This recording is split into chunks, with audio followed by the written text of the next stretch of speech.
Sino ang mag-aakala na ang karaniwang checkpoint ay magiging pasukan sa pagbubunyag ng malaking korupsyon? Noong tanghaling iyon sa ilalim ng init ng araw sa lungsod ng Maynila, sa pilitang pinahinto ang isang dalaga ng isang pulis na nakauniporme. Walang mission order, walang opisyal na procedure, tanging intimidasyon, pananakot at hayagang pangingikil. Ngunit hindi karaniwang mamamayan ang dalaga. Siya si Rhea, isang batang intelligence officer na nagpapanggap para sa pinakadelikadong secret mission ng kanyang karera. Ang sumunod na nangyari ay hindi lang kwento ng tapang laban sa kawalan ng katarungan, kundi kung paano ang isang maliit na aksyon ay nagdulot ng domino effect na nagpabagsak sa maruming kapangyarihan na sa tagal ng panahon ay hindi nagalaw. Mula sa banggaan sa gilid ng kalsada hanggang sa sikretong operasyon na yumanig sa puso ng institusyon, dadalhin kayo ng video na ito para masaksihan ang paglalakbay na puno ng risko para sa katarungan. Ito ang totoong kwento sa likod ng uniporme tungkol sa halagang dapat bayaran para sa katotohanan. Panoorin hanggang dulo dahil babaguhin ng ending ng kwentong ito ang pananaw nyo sa batas. Tanghaling tapat noon, maalinsangan ang hangin sa lungsod ng Maynila, bumabalot sa balat ang init na nagpapahirap. Sinusubukan ng manipis na hangin na sumuot sa pagitan ng mga lumang gusali at puno sa gilid ng kalsada. Tahimik ang kalsada. Paminsan-minsan lang makakarinig ng ugong ng sasakyan o yabag ng nagmamadaling paa. Sa gitna ng katahimikan, isang dalagang may maayos na pagkakatali ng buhok ang mabagal na nagmamaneho ng kanyang motor, si Rhea. Na sa tagal ng panahon ay kilala hindi lang dahil sa ganda ng mukha, kundi dahil sa katatagan ng loob at kapanatagan sa pagharap sa mga problema, mukhang kalmadong ginagawa ang kanyang routine. Pero biglang nabasag ang katahimikan. Nang biglang huminto ang isang mobile patrol sa harap niya, tinapakan niya ang preno. Huminto ang motor malayo sa sasakyan. Lumabas si Idalawa Brando ng may nakaka-relax na lakas. Ngunit ang tingin ng mata ay may nakatagong masamang balak. Nang hindi nagpapakita ng mission order, nagsagawa agad siya ng hindi lehitimong checkpoint. Ginamit niya ang uniforme at posisyon para sa sariling interes. Ang maikling pagtatagpo ay naging simula ng hindi inaasahang hidwaan. Hidwaan sa pagitan ng katotohanan at kabulukan na nagtatago sa likod ng opisyal na uniporme. Nakapapaso sa ulo ang init ng araw. Nagsisimulang tumulo ang pawis sa sentido ni Rhea na nakaupo pa rin sa motor. Nanginginig ang mga daliri sa manibela. Naghihintay ng tamang procedure. Paghingi ng lisensya, mabilis na inspeksyon. Tapos na. Pero ang lumabas sa bibig ni Brando ay malayo sa official protocol. Baba muna, miss, patag niyang sabi. Ngunit, ang tono ng boses ay maihalong pagbabanta. Ibinaba ni Rhea ang paa sa pedal tapos ay dahan-dahang tumayo. Nanatiling kalmado ang ekspresyon ng mukha. Hindi siya takot, pero alam niyang kailangang maging maingat. Ano pong meron, sir? Pauwi na po sana ako, lumapit si Brando. Magaan ang hakbang pero nanggigipit.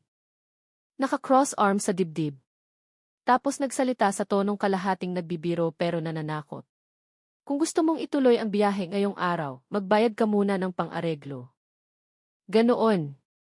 Tumigas ang tingin ni Rhea. Pang-areglo para saan, sir? Wala naman po akong naramdamang nilabag na kahit ano. Isang manipis na ngiti ang gumuhit sa labi ni Brando. Pero malamig gaya ng talim ng kutsilyo. Para ligtas, miss, maraming pulis sa daan. Kapag hindi ka nagbayad baka mahirapan ka mamaya. Ang pangungusap ay lumutang parang mainit na uso. Dala ang amoy sunog ng bulok na sistema. Tumahimik sandali si Rhea. Sinuyod ng mata ang mukha ng lalaki ng puno ng kalkulasyon. Alam niyang hindi ito checkpoint. Ito ay pangingikil na binalot ng uniporme. Pero hindi pa oras para kumilos. Ngayon kailangan lang niyang makinig, maglista at maghintay. Sa ngayon, nakinig lang si Rhea. Huminga siya ng malalim tapos nagtanong sa patag na tono. Nanatiling matalim ang tingin sa mukha ng kaharap. Magkano po, sir? Tanong niya sa huli na parang sumusuko. Kahit nasa katahimikan ay nagsisimula na siyang bumuo ng estratehiya. Sa ilalim ng tirik na araw na tumutusok sa balat, nakatayo ng tuwid si Rhea. Alam niyang ang hinihinging pera ni Brando ay hindi bahagi ng legal procedure. Ito ay purong pangingikil, pang-aabuso sa kapangyarihan na nakabalot sa opisyal na uniporme. Gamit ang mukhang nananatiling kalmado, ngunit puno ng katigasan. Tinitigan niya ang pulis. Hindi ako magbabayad, sir, malinaw at matatag niyang sabi, mas malakas pa nga kaysa kanina. Nawala agad ang malabong ngiti sa labi ni Brando. Nanigas ang mukha. Ano ka mo? Hindi umiwas ng tingin si Rhea. Ang ginagawa niyo ay illegal. Pangingikil to. Hindi ko ibibigay ang pera dahil lang ginagamit niyo ang uniforme para manakot ng tao. Namula ang mukha ni Brando. Humakbang siya palapit, mas matangkad at malaki kumpara sa dalaga sa harap. Ngunit nanatiling hindi umaatras si Rhea. Hindi siya gumalaw kahit kaunti. Sino ka sa akala mo? Desis ni Brando. Nagliliyab ang mata. Sumagot si Rhea ng walang takot. Ako ay mamamayan na alam ang karapatan ko at alam ko ring pwedeng makasuhan ang ginagawa niyo. Bumigat ang hangin sa pagitan nila. Umihip ng marahan ang hangin. Dala ang alikabok ng kalsada na lumilipad ng mabagal. Walang huni ng ibon, walang sasakyan, tanging tunog ng paghinga, tibok ng puso, at tensyon na malapit ng sumabog. Sinubukan ni Brando na pigilan ang galit. Ngunit, ang tingin niya ay nagsimula ng magpakita ng bukas na banta. Sanay siyang humarap sa mga taong sumusunod, pero hindi na tinag si Rhea. Mukhang may hinihintay pa nga. Huwag kang maghanap ng gulo, sabi niya sa mas mataas na boses. Kung ayaw mong mahirapan, sundin mo na lang ang sinasabi ko. Ngunit, nanatiling tahimik si Rhea sa pwesto, hindi pinansin ang tonong nananakot. Alam niyang bawat salita mula sa bibig ni Brando ay ebidensya. Bawat pressure, bawat intimidasyon, lahat ay nire-record ng maliit na gadget sa pitaka niya. Hindi madali ang misyon pero dito siya nagsimula. Tuluyan nang nawalan ng kontrol si Idalawa Brando. Nagsimulang bumilis ang paghinga. Mabilis ang taas-baba ng dibdib. Mabilis siyang humakbang, pinipigilan ang galit na hindi na kayang harangan. Mamamatay ka, desis niya habang lumalapit. Isang dangkal na lang ang layo nila ngayon. Hindi pa rin umaatras si Rhea, kahit naka-full alert ang katawan, naninigas ang kalamnan. Handa siyang mag-react anumang oras, pero hindi pa rin nanggagalaiti. Hindi ako naghahanap ng gulo, sir, patag niyang sabi. Gusto ko lang na kumilos kayo ayon sa batas. Nang walang hinihinging kapalit. Hinablot ng kamay ni Brando ang braso ni Rhea ng marahas. Mahigpit ang hawak hanggang sa gumbuwang ang katawan. Napangiwi ng mahina si Rhea, pero nagtimpi siya. Ayaw ipakita ang sakit. Ganito ang paraan ko ng pagpapatupad ng batas, sabi ni Brando. Puno ng galit ang boses. Tinitigan siya ng matalim ni Rhea, sinusubukang kumawala. Pero lalong humigpit ang hawak. Nagsimulang mamula ang mukha ni Rhea. Hindi dahil sa takot, kundi dahil sa halong galit at sakit. Bitawan niyo ako, sir. Isa itong pang-aabuso sa kapangyarihan. Malakas na sigaw niya, pero tumawa lang ng maikli si Brando. Magre-report ka saan, sino ang maniniwala sa'yo? At bago pa makasagot si Rhea, sa marahas at mabilis na galaw, nagpakawala ng malakas na suntok si Brando sa pisngi. Biglang uminit ang hangin. Tinamaan ng matinding hampas ang pisngi ni Rhea. Pumutok ang labi. Nagsimulang tumulo ang dugo ng dahan-dahan pero tuloy-tuloy. Binabasa ang gilid ng bibig. Napaatras siya ng ilang hakbang, tinitiis ang hapdi, humalo ang alikabok ng kalsada sa dugo. Lumikha ng malabong mansa sa balat, pinunasan ni Rhea ang dugo gamit ang likod ng kamay. Humahabol ang hininga, pero nananatiling nakapokus ang mata. Mumisi si Brando ng may kasiyahan, magmamatapang ka pa. Tumingala si Rhea. Malamig ang tingin. Sa likod ng sakit at pisikal na sugat, lalo pang nag-alab ang determinasyon niya. Alam niyang hindi ito ang katapusan. Ito ang simula. Ang ginawa niyo ngayon ay hindi matatapos ng ganoon na lang, mahina niyang sabi. Pero puno ng paniniwala. Nagsimulang mawala ang ngiti ni Brando. Hindi lang siya galit, nagsisimula na siyang makaramdam ng banta. At dahil doon lalo siyang naging mabangis. Ang hindi matibag na kapanatagan ni Rhea ay nagpapabaliw sa kanya. Ang lakas pa ng loob mong magsalita, desis ni Brando ng mahina. Pero puno ng panganib. Hindi sumagot si Rhea. Tinitigan lang siya ng hindi kumukurap. Nagsimulang matuyo ang dugo sa labi. Pero hindi pa tapos ang sakit. Dahil alam niyang ang pinakamasakit ay hindi pa nagsisimula. Hindi pa tuluyang nawawala ang sakit. Nagsisimulang matuyo ang dugong nakadikit sa gilid ng labi ni Rhea. Pero nanatiling alerto ang katawan na naninigas ang kalamnan at ang mata ay nagbabantay sa bawat galaw ni dalawa Brando. Alam niyang hindi pa tapos ang sitwasyon, hindi pa oras para magpabaya. Kahit isang segundo, mabagal na humakbang pasulong si Brando. Mabagal pero puno ng pressure. Lalong bumibigat ang hangin sa pagitan nila nang mabasag ang mababa niyang boses. Sino ka sa akala mo? Ang lakas ng loob mong labanan ako, hindi sumagot agad si Rhea.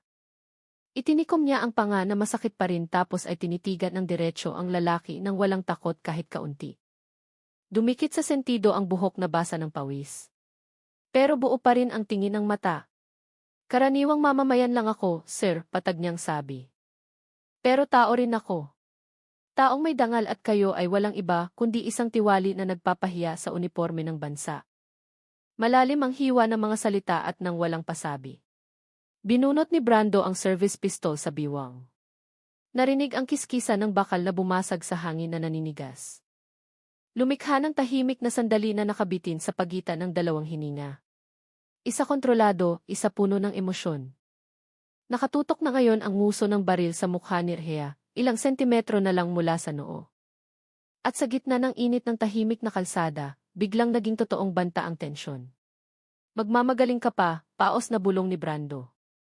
Nagliliyab ang mata at napakalapit ng daliri sa gatilyo. Isang kalabit lang, wala ka ng oras magsisi. Ngunit, hindi umatras si Rhea. Nanatili siyang nakatayo ng may kalmadong mukha. Kahit nung halos dumikit na ang baril sa balat niya, huminga lang siya ng dahan-dahan tapos ay bumulong ng halos hindi marinig. Kapag binaril niyo talaga ako ngayong araw, malalaman ng lahat kung sino ang utak sa likod ng iligal na checkpoint na to. Natahimik si Brando. Tahimik na sumakmal sa kalsada. Tila na nahimik din ang mga ibon sa malayo. At tanging ang boses ng paghinga nila ang natira sa pagitan. Tapos ay tumawa siya ng maikli. Mapaklang ngiti. Sa tingin mo takot ako sa sinasabi mo? Hindi.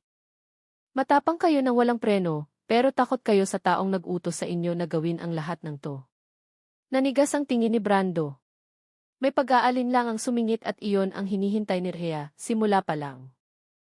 Dahil alam niyang sapat na ang isang butas sa emosyon para mabuksan ang katotohanan na matagal nang itinatago sa likod ng sandata at uniforme. Hindi na siya nagsalita, hinayaan lang humaba ang katahimikan habang nakatutok pa rin ang baril sa mukha niya. At nang ibaba niya ng kaunti ang tingin, mukhang mas pasrahin ang katawan, mas kalmado. Tila gustong tapusin ang paglaban. Ako, hindi na ako lalaban pa. Mahina niyang sabi. Medyo nanginginig ang tono parang taong nagsisimula ng mapagod at matakot. Gusto ko na lang umuwi. Umisi si Brando ng may pagmamalaki. Hawak pa rin ng kamay ang baril, pero mayroon ng kaunting pakiramdam ng panalo sa loob niya. Dapat ganyan ka na mag-isip kanina pa. Huminga ng malalim si Rhea, tumaas ang mata tumingin ulit sa lalaki.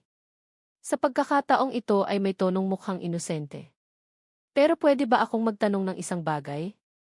Naningkit ang mata ni Elvis Brando. Ano pa sino ang nag-utos sa inyo na gawin ang lahat ng to? Mahina niyang tanong. Mahina ang boses pero matalim. Sigurado akong hindi ito personal na inisyatibo. Nanigas ang mukha ni Brando. Saglit siyang lumingon, pero dahil sa sobrang tiwala sa sarili nagsalita pa rin siya. Sa tingin mo karapat-dapat kang makaalam? Yumuko sandali si Rhea, tapos ay sumagot, kung nakapagbayad na ako at umalis, hindi malalaman ng nag-utos sa inyo. Pero kung mamamatay ako ngayong araw, pwedeng maging malaking problema ang lahat. Hindi sumabog ang mga salita, pero pumasok ng dahan-dahan parang tubig na sumisipsip sa siwang ang isang nakatagong banta na hindi direktang sinabi. Pero ramdam na totoo.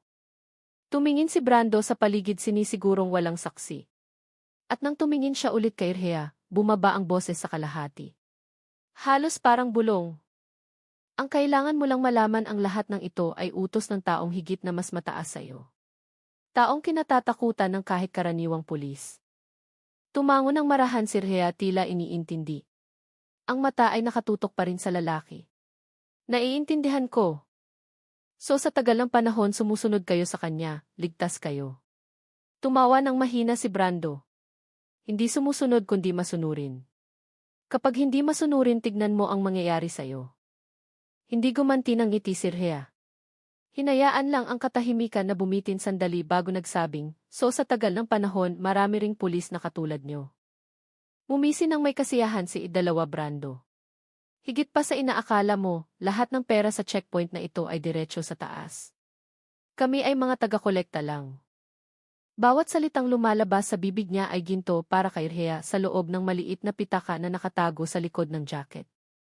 Gumagana pa rin ang recorder nang hindi na detect. Nire-record ang bawat pangungusap, bawat pag-amin na agad na magiging pinakamatalim na bala para pabagsakin ang madilim na network sa likod ng uniforme. Tumango siya ng marahan. Kung ganoon hindi na ako lalaban pa. Susundin ko kung ano ang gusto nyo. Naningkit ang mata ni Brando tapos ay lumawak ang ngisi. Ngayon ka lang nagsalita ng matino. Gumanti si Rhea ng malabong ngiti mukhang sumusuko. Pero sa likod ng ngiti, mabilis na gumagana ang utak. Alam niyang hindi pa tapos ang misyon. Ito ay simula pa lang. Lalong uminit ang hangin sa tanghali. Hindi lang dahil sa araw, kundi dahil sa pressure ng emosyon na nakabitin sa pagitan nila. Nakatutok pa rin ang baril kahit nagsisimula ng lumuwag ang hawak. At iyon ang maliit na butas na sapat na para mabasa ni Rhea ang pagbaba ng pagiging alerto ng lalaki. Nakatayo siya ng payapa. Hindi na nagpapakita ng paglaban, kundi pag-aalinlangan at pagsuko gaya ng taong sumuko na sa tadhana. Gusto ko lang umuwi, lirik niyang sabi. Bumaba ang boses parang ihip ng hangin. Hindi ako importanteng tao, sir. Ayoko ng malaking gulo. Mumisi ng may pagmamalaki si Brando. Gaya ng lalaking pakiramdam ay napanalunan na ang lahat. Dapat ganyan ka na mag-isip simula pa lang, pero buti na lang mabilis kang matuto.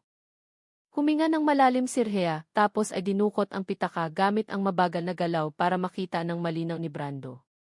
Hinawakan ng kamay ang balat ng pitaka.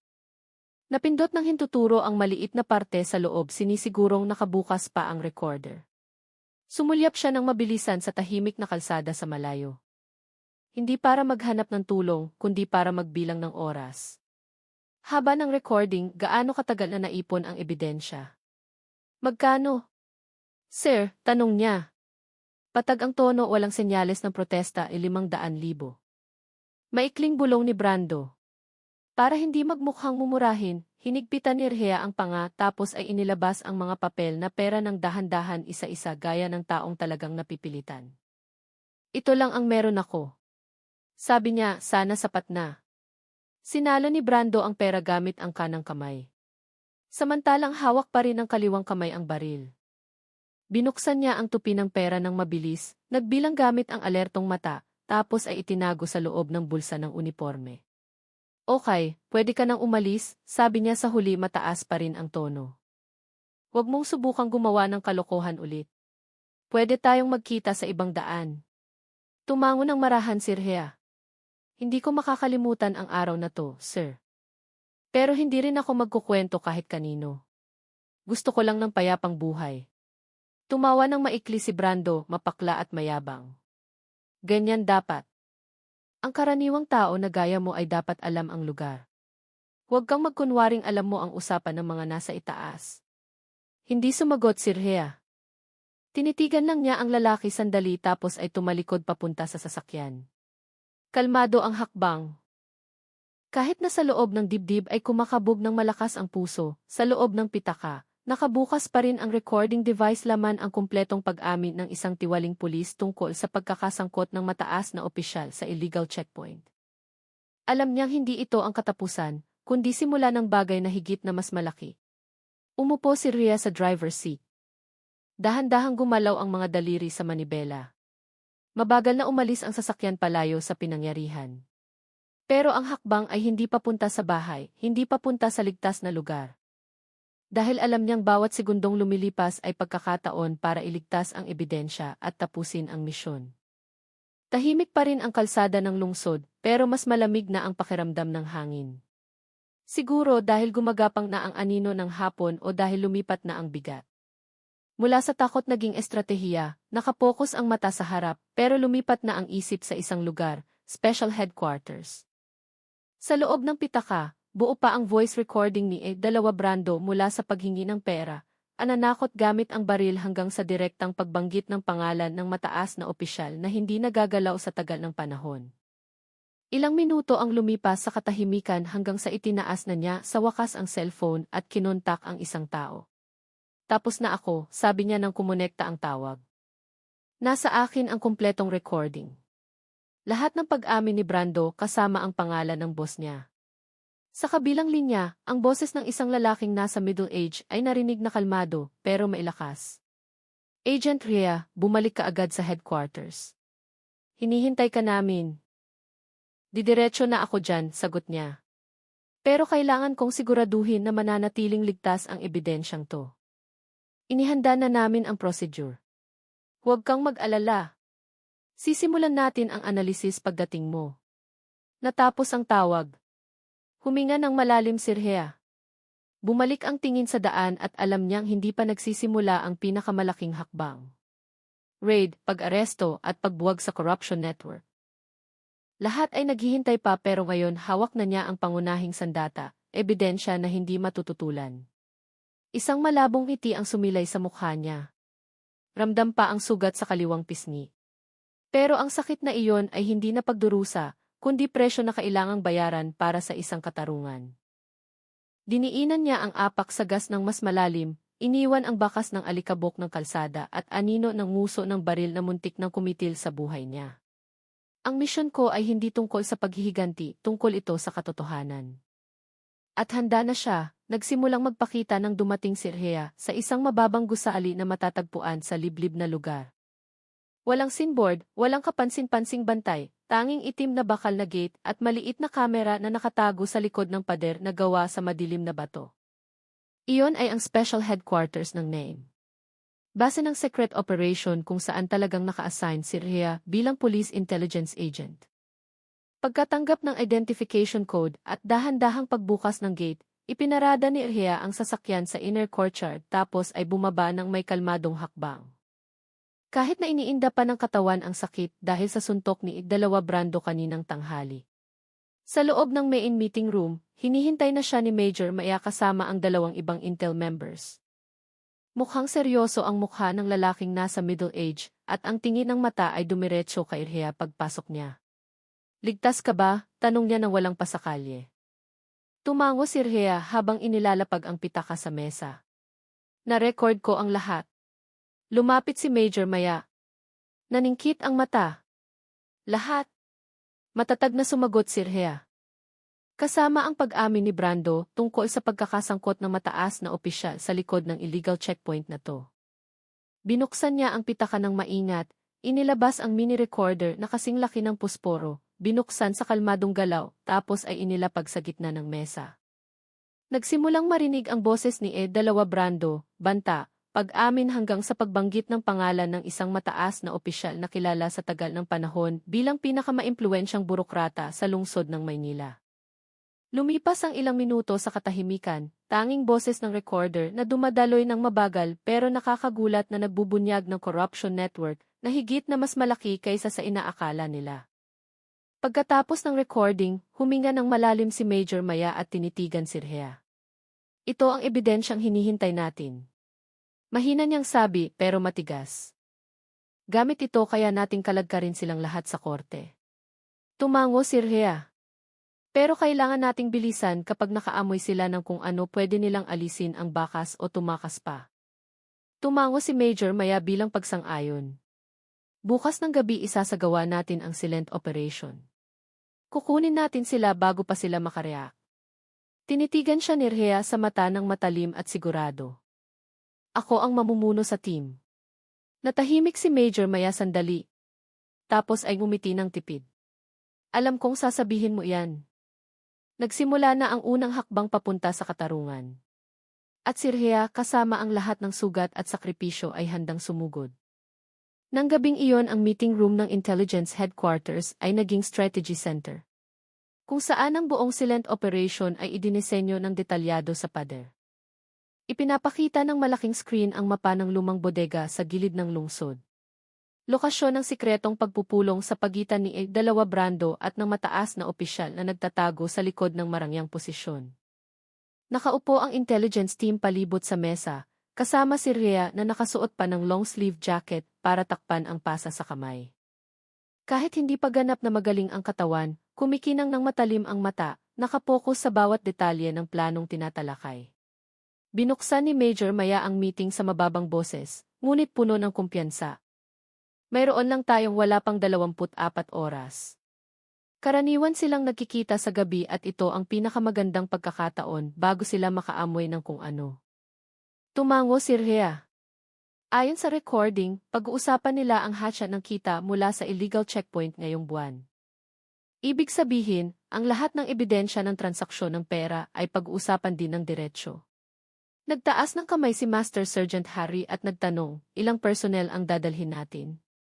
Sagot ni Major Maya, 8 tao. Sapat na para palibutan ang lokasyon ng hindi nakakatawag ng pansin. Nagpatuloy si Rhea, hahatiin natin ang team sa 3, isa sa harap, isa sa likod at isa pa ay nakastandby sa sasakyan para sa mabilis na pick-up. May 2 main door ang bodega at isang malaking ventilation sa silangang bahagi. Pwede nating gamitin yun para makapasok ng hindi na-detect. Nagtanong si Master Sergeant Harry, paano kung armado sila Rhea? Sumagot, siguradong dala ni Brando ang service pistol niya. Pero ang opisyal na iyon ay malamang na walang dalang armas. Manatiling alerto. Dahil baka may bodyguard sila o ibang kasabwat na hindi pa natin nakikilala. Kumatok si Major Maya sa mesa ng mahina. Gagamit tayo ng bulletproof vest.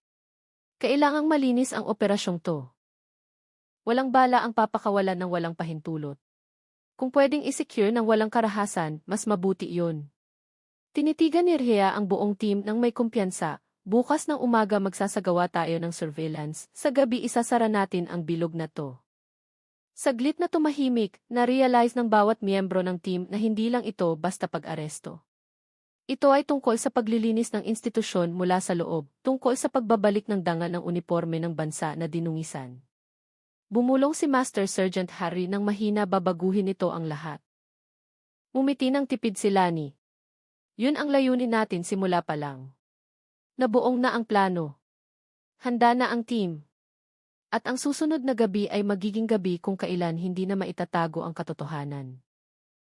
Dumating na ang gabi, dala ang malamig na hangin na sumusuot sa mga siwang ng lumang bodega sa gilid ng lungsod ng Maynila. Umiihip ng marahan ang hangin sa gabi, ginagalaw ang mga tuyong dahon at pira-pirasong alikabok na nagkalat sa bitak-bitak na lupa sa paligid ng lumang gusali. Binalot ng dilim ang lahat. Maliban sa mapurol na liwanag mula sa nag-iisang nakasabit na ilaw sa loob. Sa likod ng kortina ng gabi, nakastandby na si Rhea at ang intelligence team. Nakakalat sa mga estratehikong lugar harap-likod at gilid ng bodega. Lahat ng miyembro ay nakasuot ng bulletproof vest at low-frequency radio communication device para hindi ma-detect. Si Rana direktang namumuno sa operasyong ito ay bumulong sa maliit na mikropono sa kwelyo ng damit. Lahat ng posisyon ready, post ready. Sagot ni Master Sergeant Harry mula sa harap. Post C ready. Sagot ni Patrolman Kadian mula sa likod. Post C ready. Sabi ng pangatlong miyembro mula sa silangang bahagi. Huminga ng maikli si Rhea tapos ay nagbigay ng matigas na utos. Hihintayin nating makapasok sila ng tuluyan. Walang gagalaw hanggat hindi ako nagbibigay ng senyas. Sa malayo, 2 luxury car ang mabagal na umusad at huminto sa bakuran ng bodega. 4 na tao ang lumabas, si 2 Brando, 2 lalaking nakaitim na suit na mukhang bodyguard, at isang lalaking nasa middle age na may malamig na mukha, ang tiwaling opisyal na matagal nang main target nila. Tumingin si Brando sa paligid ng alerto tapos ay binuksan ang pinto ng bodega, yumuko bilang paggalang. Safe, sir, walang kahina-hinala. Suminghal ang opisyal. Dapat lang. Kapag may nakaalam sa meeting na to, alam mo ang mangyayari. Sinisiguro ko na ligtas ang lahat, sagot ni Brando ng patag. Kahit na patuloy na lumilingon ang mata sa paligid, nang makapasok ang lahat. Isinara ng dahan-dahan ang pinto ng bodega. Umalingaw ang mahabang ingit sa katahimikan. Binilang ni Rhea ang segundo sa isip tapos ay bumulong ulit sa radyo. Simulan na natin ang entry. Dahan-dahan at tahimik, mabilis na gumalaw ang intel team, pero nanatiling kalmado. Ang ilan ay sumuot sa malaking ventilation sa silangang bahagi. Samantalang pinili ni Rhea ang daan sa harap. Gusto niyang siguraduhin na makakaharap niya ng personal si Brando at ang opisyal. Ilang minuto ang lumipas narinig ang boses mula sa loob. Ang pera galing sa checkpoint ngayong buwan ay nakolekta na namin, sabi ni Brando. Pero nagsisimula ng uminit ang sitwasyon. Ilang tao ang nagsisimula ng maghinala. Nakaupo ang opisyal ng relax sa lumang kahoy na upuan. Sinong naghihinala? Sagot ni Brando. Ilang residente ang nagreklamo. May nag-record pa nga. Pero nagawa ko siyang patakbuhin pagkatapos magbayad. Si Rhea na malapit na ngayon ay muntik nang humisi ng mapang-uyam tapos ay sumenya sa team na maghanda. Kung may nag-record, siguraduhin mong mawawala ang ebidensya.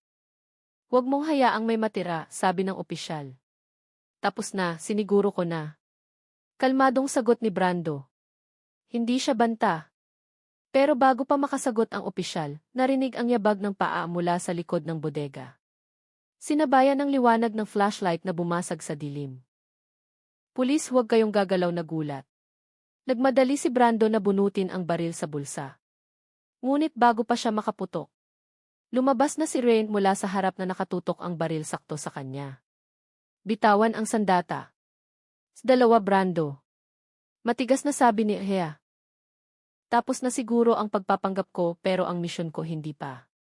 Namutla ang mukha ni Brando ng laki ang mata. Ikaw? Nagulat din ang opisyal. Nagsimulang manginig ang katawan. Sino kayo, alam niyo ba kung sino ang kinakaharap niyo? Lumapit si Major Maya mula sa likod. Alam na alam namin at kayong lahat ay inaaresto sa kasong korupsyon, pag-aabuso sa kapangyarihan, pangingikil at pagbabanta ng pagpatay. Bumalot ang katahimikan sandali. Tanging ihip ng hangin sa gabi at hakbang ng mga intel agent na naglalok ngayon sa bawat pinto palabas ang naririnig. Tinitigan ni Rhea si Brando ng matalim. Sa tingin mo isa lang akong karaniwang babae na pwede mong bastusin at takutin, humakbang siya pasulong nagdagdag sa matatag na boses. Gayong ako ang rason kung bakit ngayong gabi kayong lahat ay babagsak sa kulungan. Nagsimula na ang silent operation. Nabunyag na sa wakas ang katotohanan. Natapos ang gabing iyon ng matagumpay. Si dalawa, Brando. Ang dalawang bodyguard at ang tiwaling opisyal lahat ay nasecure ng walang laban. Ibig sabihin si Brando lang ang nakapagpaputok ng isang beses sa ere, bago agad na pinalumpo ni Rhea. Walang namatay, walang balang nasayang. Naging maayos ang lahat ayon sa plano. Pagdating ng umaga, tulog pa ang lungsod sa katahimikan. Pero sa police headquarters nagsimula nang marinig ang ingay. Ang balita ng malaking pag-arestong ito ay mabilis na kumalat, pinalamusan ang buong media. Lumabas ang mga mukha ng suspect sa telebisyon, kasama ang kwento tungkol sa corruption network na matagal nang nagtatago sa likod ng uniforme at posisyon. Sa interrogation room, nakaupo si Rhea kaharap si Brando na ngayon ay nakasuot ng orange na damit ng preso. Malungkot ang mukha, ang mata ay hindi na puno ng banta gaya sa kalsada noong tanghali. Ngayon tanging pagkatalo na lang ang natitira. Ikaw, intelligence ka, paos ang boses. Tinitigan siya ni Rhea ng patag. Sa tagal ng panahon nagpanggap ako bilang karaniwang mamamayan at akala mo mapaglalaruan mo ako dahil lang nakauniforme, naggitngit ang ngipin ni Brando. Hindi ko inakalang talagang matapang ka. Ang ginawa ko ay hindi tungkol sa tapang. Malamig na sagot ni Rhea. Iyon ay pag-aabuso sa kapangyarihan, pangingikil. At muntik nang maging pagpatay. Ginagawa ko lang ang tungkulin na linisin ang institusyong ito mula sa loob, suminghal si Brando kay Mikumala. Ang nag-utos ay yung mga nasa taas. Ganite zenumzama. Huwag mong subukang ipasa ang responsibilidad sa iba. Ipoproseso ka pa rin ayon sa batas. Sa kabilang kwarto, ang tiwaling opisyal ay iniinterogasi ni Major Maya. Matigas ang boses, puno ng galit. Nasa amin ang voice recording mo. Ebidensya ng transfer na dark financial report, pati reklamo ng mga residenteng na pressure sa pamamagitan ng illegal checkpoint. Sapat na ang lahat para masiguro ka. Hindi na makakalaya pa. Suminghal ang opisyal ng mayabang. Sa tingin niyo wala akong kapangyarihan. May abogado ako, may koneksyon. Tinitigan siya ni Major Maya ng malamig. Tapos ay sumagot sa likod ng rehas na bakal.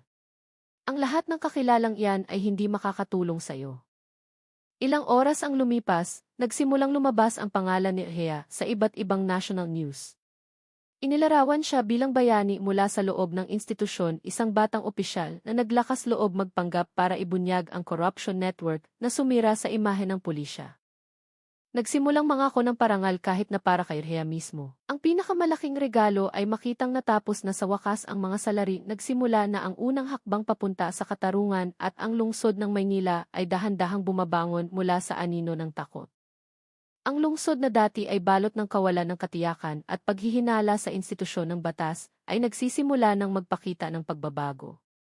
Ang balita ng pag-aresto kay Dalawa Brando at sa tiwaling opisyal ay naging pangunahing usapin sa iba't ibang antas ng lipunan. Ang mga mukha na matagal nang nagtatago sa likod ng matataas na posisyon ngayon ay nakabandera na ng malinaw sa telebisyon at front page ng dyaryo. Sa isang press conference room sa Special Headquarters 6, binuksan ng police chief ng lungsod ng Maynila ang event sa matigas na boses.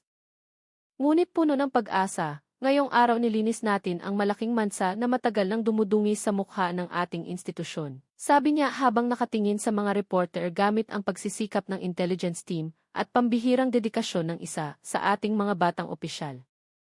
Si Dalawa Brando kasama ang utak sa likod ng illegal checkpoint ay nahuli. Agad na nag-agawan ang mga reporter sa pagtatanong, "Chief, bahagi ba ito ng internal operation para linisin ang mga pasaway na miyembro?" Tumango ng mantap ang chief. Tumpak. Nagsasagawa kami ng masusing ebalwasyon sa lahat ng tauhan na sangkot sa katulad na gawain. Ito ang simula ng structural reform sa katawan ng ating kapulisan. Nagtanong ang isa pang reporter, paano naman ang batang opisyal na sangkot sa pagbubunyag nito? Pwede bang magbigay ng karagdagang impormasyon? Ilang sandali pa, umakyat si Rhea sa entablado.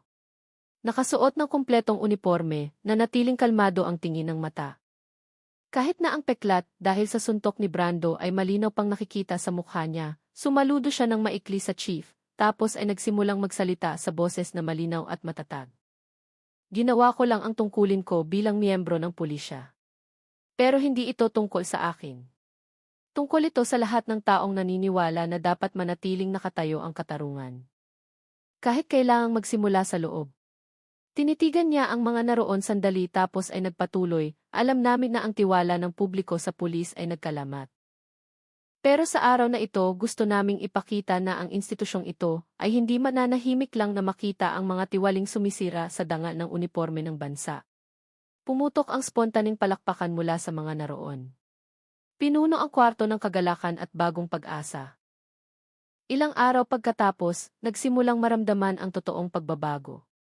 Ang mga pasaway na pulis na napatunayang sangkot ay tinanggal agad sa pwesto. Ang legal process laban sa kanila ay itinuloy ng walang pinipili. Samantala, nagsimulang isulong ang re-recruitment program, ethics training, at transparency sa operasyon. Sa mga kalsada ng lungsod, nagsimula ng maglakas loob ulit ang mga residente na makipag-ugnayan sa mga opisyal.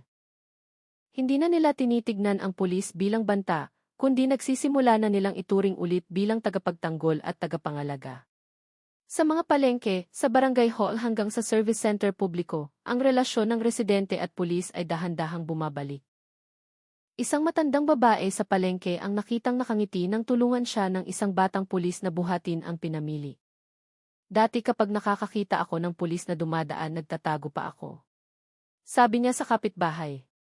Ngayon ligtas na ulit ang pakiramdam. Mabagal pero sigurado. Bumangon ang lungsod ng Maynila. Nagsimulang tumayo ang katarungan. Bumalik ang tiwala. Nagsimula na ring mabuo ang pagkakaisa sa pagitan ng komunidad at institusyon ng pulisya. Ilang buwan ang lumipas, simula nang mabunyag ang corruption network na kinasasangkutan ni Dalawa Brando at ng mataas na opisyal ng lungsod. Mas buhay na ngayon ang lungsod, mas payapa. Tila ba ang hindi nakikitang bigat na matagal nang dumadagan sa mga mamamayan ay naalis na sa mga sulok ng kalsada, bakuran ng eskwelahan hanggang sa masisikip na eskinita ng kabahayan.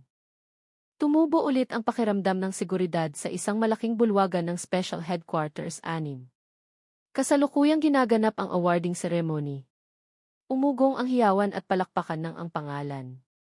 Tinawag si Rhea bilang isa sa mga batang opisyal na itinuturing na nakatulong sa pagbabalik ng dangal ng institusyon ng pulisya. Umakyat siya sa entablado ng may matatag na hakbang. Maayos ang uniforme. Gumaling na ang mga pisikal na sugat. Ngunit ang mga bakas ng pakikibaka ay nananatiling nakatago sa alaalang hindi mabubura. Tinanggap niya ang plaque of appreciation ng may paggalang. Diretso ang tingin sa harap at kumikinang ang mata hindi dahil sa euforia, kundi dahil sa malalim na paniniwala na nakagawa siya ng tama. Pagkatapos ng event, nilapitan siya ng ilang kasamahan sa intelligence. Inspirasyon ka na ng maraming ngayon ha? Sabi ni Police Officer Harry habang nakangiti. Gumanti si Rhea ng tipid ng ngiti. Ginawa ko lang ang dapat gawin. Pero masaya ako kung magiging ehemplo iyon sa iba. Sumingit si Police Officer Kedian. Balita ko may gagawing special anti-corruption training at ikaw ang magiging main instructor. Tumango ng marahan si Rhea. Kung makakaiwas yun sa ibang tiwali na gawin ang ginawa ni Brando, handa ako. Sa labas ng headquarters. Lalong gumanda ang atmosphere sa lungsod ng Maynila. Naging huwaran ulit ang pulis hindi banta. Nagsimula na ulit maniwala ang mga residente na ang katarungan ay hindi lang nakasulat sa batas, kundi na isa sa buhay din sa araw-araw na ugali. Isang batang naglalaro sa bangketa ang nakakita ng traffic police na tumutulong sa isang lola na tumawid. Itinuro niya at sinabi sa nanay, "Mama, paglaki ko, gusto ko ring maging pulis." Ngumiti ang nanay ng may pagmamalaki. Pwede naman, anak. Basta tandaan mo maging mabuting pulis, ha? At iyon ang pinakamalalim na mensahe ng lahat ng nangyari na dapat manatiling nakatayo ang katarungan, na sa huli ay mananalo ang katotohanan, at ang pag-asa ay laging ipinapanganak mula sa mga naglalakas loob na ipaglaban ito. Nakatayo sa hagdan ng tagumpay na binuo mula sa sakripisyo at katatagan ng loob. Naging simbolo si Rhea na kaya ring baguhin ng isang individual ang direksyon ng isang lungsod. Kahit ng isang bansa, dahil ang katarungan ay hindi lang pag-aari ng mga tagapagpatupad ng batas, kundi pag-aari ng bawat kaluluwang mailakas ng loob na ipaglaban ito. Kahit natanggap na ang parangal at nagsimula ng makilala ng malawakan ang pangalan ni Rhea bilang simbolo ng katapangan at integridad, hindi niya hinayaang malunod ang sarili sa atensyon ng publiko. Nakapokus pa rin siya sa pangunahing tungkulin na panatilihing malinis mula sa katiwalian ang institusyong minamahal niya. Ilang linggo matapos ang awarding ceremony, ipinatawag si Rhea ni Major Maya sa opisina nito sa Special Headquarters. Tahimik ang atmosphere sa loob ng kwarto. Tanging ang mahinang tunog ng electric fan sa kisam na mabagal na umiikot ang naririnig.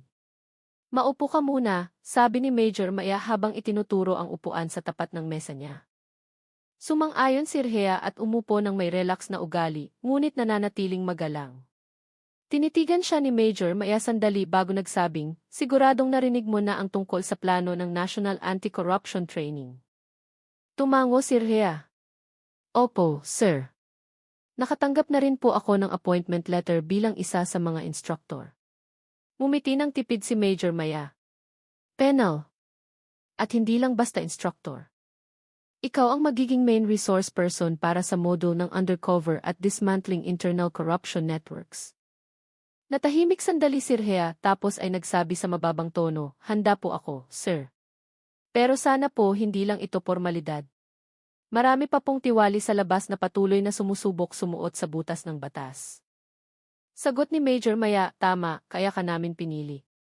Hindi ka lang may direct experience, kundi may prinsipyo ring hindi matitinag." Huminto siya sandali tapos ay nagdagdag, "Naniniwala kaming makakabuo ka ng bagong henerasyon ng pulis na mas mabuti na hindi lang malakas sa pisikal, kundi matatag din sa moral." Huminga ng maikli si Rhea. "Gusto kong malaman ng lahat na ang pagiging pulis ay hindi lang tungkol sa kapangyarihan o posisyon, kundi tungkol sa responsibilidad, tungkol sa pagpoprotekta sa lipunan ng walang hinihinging kapalit." Tumango si Major Maya bilang pagsang-ayon. "At ikaw ang buhay na halimbawa ng lahat ng yan." Isang araw matapos ang pagpupulong, nagsimulang magbigay ng training si Rhea sa 12-12 ng batang opisyal mula sa iba't ibang rehiyon. Sa malaking training hall, nakatayo siya sa harap ng hanay ng mga participant na may whiteboard at projector screen sa likod niya. Ngayong araw pag-uusapan natin kung paano dapat maging anino na hindi nakikita ang isang pulis. Sabi niya sa matigas na boses hindi para manloko, kundi para ibunyag ang kasinungalingan sa gitna ng mga participant.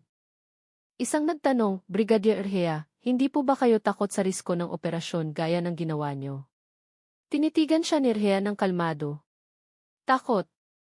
Siyempre takot ako, pero mas takot ako sa kawalan ng katarungan na patuloy na lumalago. Kung mananahimik lang tayo, tuloy niya, ang mahalaga ay hindi kung gaano kalaki ang banta na kinakaharap natin, kundi kung gaano kalaki ang tapang nating lumaban. Kapag may nakitang mali, tumagal ang training ng ilang araw at nagsimulang makita ang resulta. Hindi lang teknikal na kaalaman ang nakuha ng mga participant, kundi pati moral na pampalakas loob para manatiling tuwid kahit na sinusubukan silang patumbahin ng bagyo. Sa gitna ng masigabong palakpakan pagkatapos ng huling session, bumulong si Erhea sa sarili. Hindi pa tapos to.